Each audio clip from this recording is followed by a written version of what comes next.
This is Jimi Hendrix, and this is episode 3, Mama's Milk, on LDS Hasten. This podcast is for those who are members of the Church of Jesus Christ of Latter-day Saints, as well as those who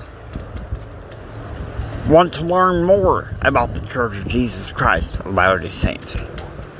Okay, in episode 1, I hinted that I hadn't forgotten my roots.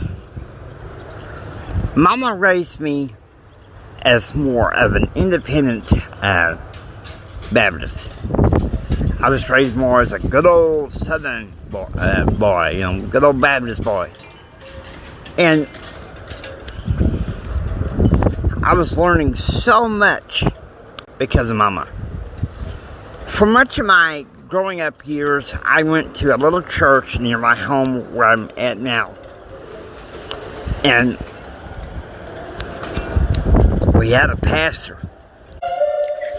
The pastor that we had growing up, or shall I say the preacher, was a guy by the name of Jim Sellers.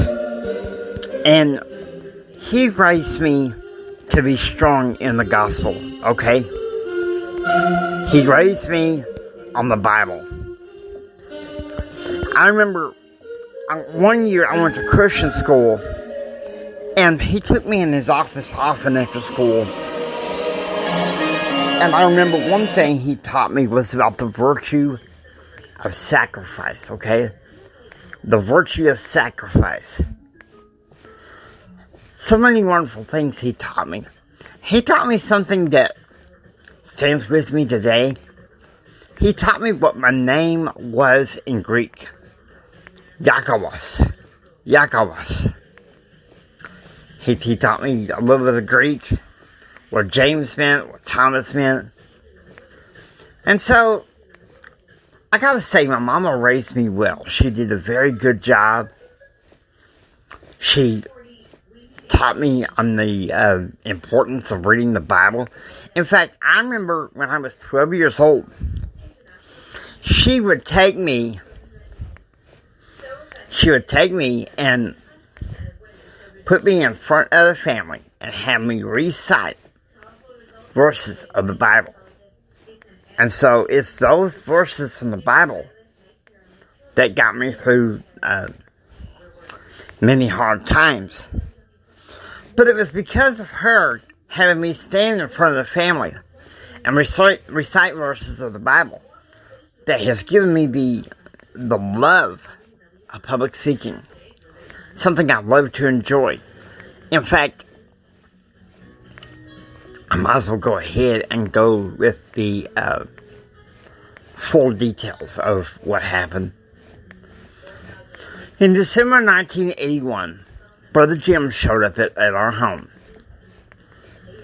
And I asked him, I've been curious ever since I was 9.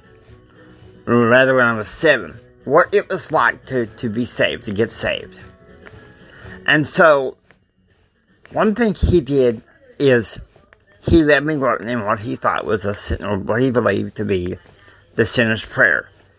And that prayer was, Heavenly Father, I confess that I am a sinner. I believe that Jesus Christ died on the cross.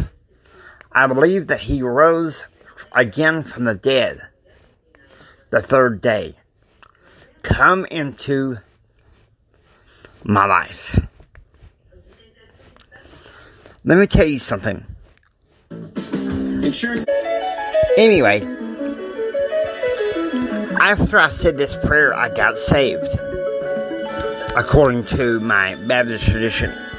The next morning, Mama took me aside, and what she said ultimately is what led me to my conversion experience about 20 years later. She said, now James, son, just because you are saved doesn't mean that you're not going to sin. So, in the way, I had kind of fallen away from the Christian path for a while until I was about 23. And as a result, And as a result,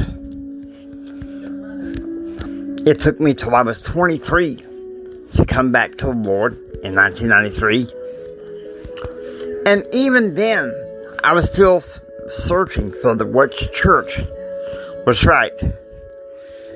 But sadly, like Joseph Smith, I have to say, there were so many different churches and so much contention that I feel like in some ways it was hard to make an appeal to the Bible. Now, please don't misunderstand me. I have good biblical roots because of my mama.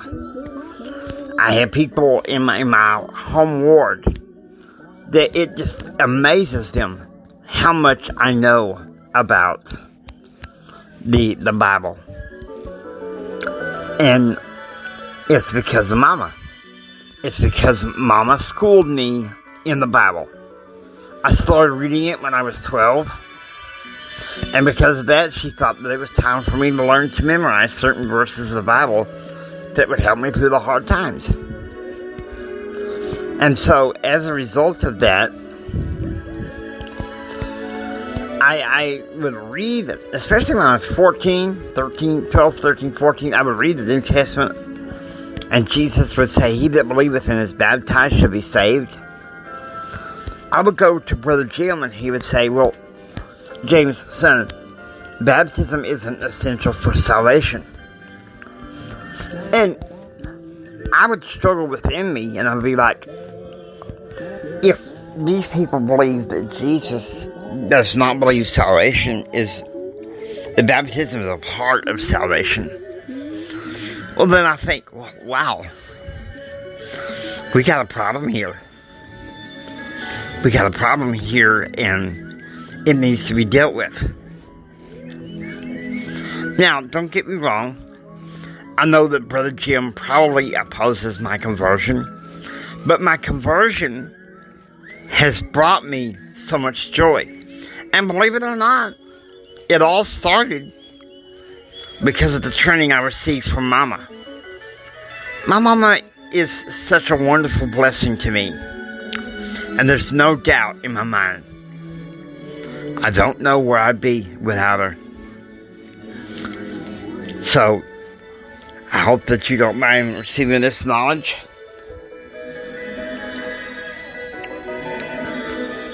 I hope that you've enjoyed listening to LDS Hasten.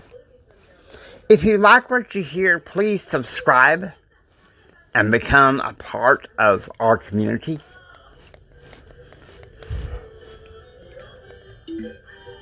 This is Jimi Hendrix saying, until next time, read the scriptures and get to know the gospel.